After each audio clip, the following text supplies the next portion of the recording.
તો દોસ્તો આજે આપણે આવ્યા છીએ એક એવા વૃક્ષ પાસે, એવા છોડ પાસે, એવી વનસ્પતિ પાસે જેનું નામ છે ખરસાણીયો થોર, જેને ડીંડલીયો થોર પણ કહેવામાં આવે છે, અને ગુજરાતીની અંદર જેનું નામ છે દાંડિયો થોર, દાંડલીવાળો થોર. એટલે કે આવી દાંડલીઓ ફૂટે છે. એની અંદર બહુ પાન આવતા નથી, પાન આવે પણ એકદમ ઝીણા પાન આવે છે.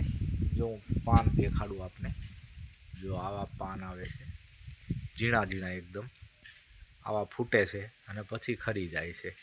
એટલે ખાસ કરીને આને દાંડલીવાળો થોર કહેવામાં આવે છે. એટલે જ આનું નામ ગુજરાતીમાં દાંડલીયો થોર પડ્યું છે, કે એક દાંડીમાંથી અનેક દાંડીઓ આવી રીતે ફૂટે છે. જો આવી નાની નાની દાંડી ફૂટે છે. ઉનાળાની અંદર લાલ ને પીળો થઈ જાય છે, જાંબલી પીળો. અત્યારે પણ ઉપરથી અમુક દાંડલીઓ ખરીને તૂટીને નીચે પડી છે. તમે જુઓ, જો આ પીળી થઈ અને આવી રીતે તૂટીને ખરી પડે છે. જેમ પાન ખરે એવી રીતે આ એની ડાળીઓ, નાની નાની ડાળીઓને ખેરવે છે આ વૃક્ષ. અને આયુર્વેદની અંદર ખૂબ ઉપચારવાળું આ વૃક્ષ છે. આની અંદરથી દૂધ નીકળે છે, પણ દૂધ થોડું ઝેરી હોય છે.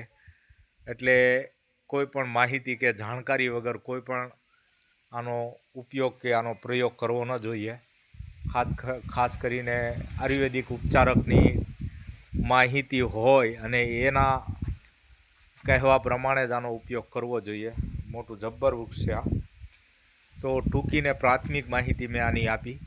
ખાસ કરીને મસા માટે, ધાધર માટે આનું દૂધ, આની દાંડલીનો પાવડર બનાવી અને તેલમાં એને ભેળવી અને એનો ઉપયોગ કરવામાં આવે છે.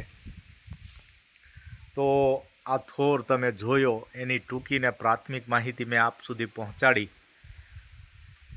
ફરી આપણે મળશું બીજા કોઈ વૃક્ષ સાથે અને એની માહિતી સાથે. ત્યાં સુધી રજા આપશો. આવજો. ખૂબ ખૂબ આભાર.